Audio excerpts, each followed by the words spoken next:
Hi there again, this is Colin from Untitled.org. I'm just going to give you a quick introduction overview of WordPress. If you have a look at this WordPress site I set up a little while ago called AussieTry.com.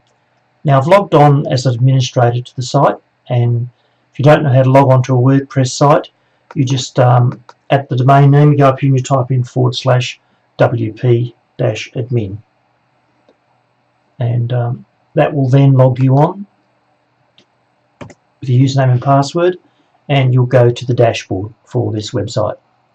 Now, in the left-hand menu of the WordPress site, you have a collection of things that you need to work with, but the main one is the post section, and the second one is the pages section. We'll look at the pages section first and have a look at all the pages I've set up here. Now, this is a very simple website. It's a brand new one. It's got an about page. It's got a blogs posts page, which I'll explain later on, which is where all your blogs go. A couple of pages still in draft mode that I haven't set up yet, and it's got a home page, a front page, which is where we were before. So if I just go back here and we visit the site, we can see the prior site that I'm talking about. Now, so here I have my blogs, and here I have home. So if I click on, this is the home page. All you need to get started, and just underneath me here we have a section where we can where you can book an appointment with me. I'll just put that back now, and in the blogs page we have a list of the blogs that which is the items or stories that I've added in to get this page started. So if we go back to the home page, which is in this menu here, and we scroll down, we'll see the home page has in it 3 sections where you created a website. The GoDaddy option is the least expensive one. Bluehost is another good option where you can set up a website on a different provider, and Aussie.org is my full service domain name where I create a website for you and do all the work for you and consultation with you. Prices vary. We start here on the first site at about $44 a year for your domain. The Bluehost site will cost you roughly $100 a year.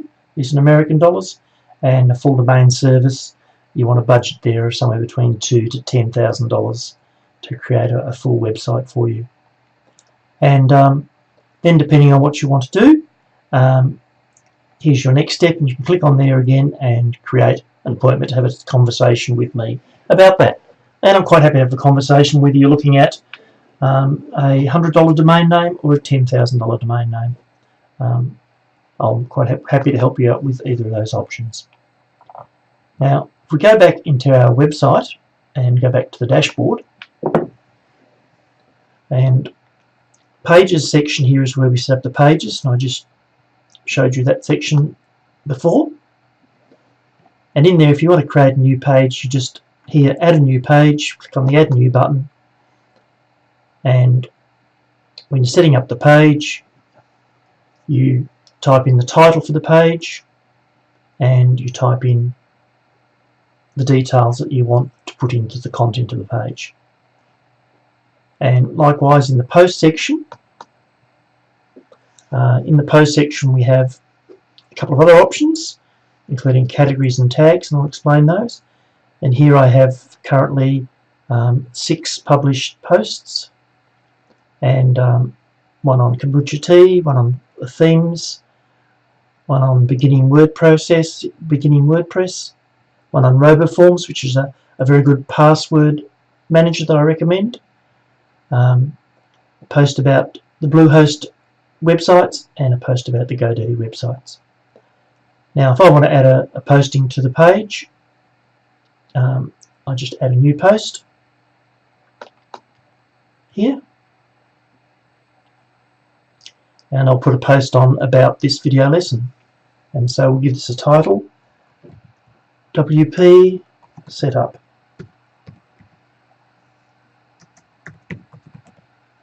Video. And this one's called the WordPress setup video, and I can publish that web post, and I'll add the content to this post later on. But that's now been published, and that is now live on my website. And if I looked at all the posts, we've now got the WordPress process. And just here I'll do a quick edit of this site and make some changes. So with a blog, it's important for finding things later on, to add categories and tags to your blog. So on this one here, it's under category tips, it's not news, and we'll give it a tag setup. So it's on how to set up, and we might give another tag WordPress. Now I follow a convention, and that is, in the tags I use all lowercase, and in the categories I use capitalization. Now when you're looking for an item, the first level of searching for an item is under categories, which is the top level section for it, and then tags can be other words that you might use to help find things, because as you build your blog, you'll end up with thousands of posts in there, and being able to search and find things a year down the track, if you remember the category or tag you put on there, it'll be easier to find. So I'll just update those sections there. So that's basically all that's really involved in setting up a WordPress site. So I hope that's been helpful to you, and I look forward to communicating with you later on, and I'll be putting some more posts about the more complex levels of setting this up later on. So thank you for listening. This is Colin Dixon from Ausl.org, signing off. Thank you. Goodbye.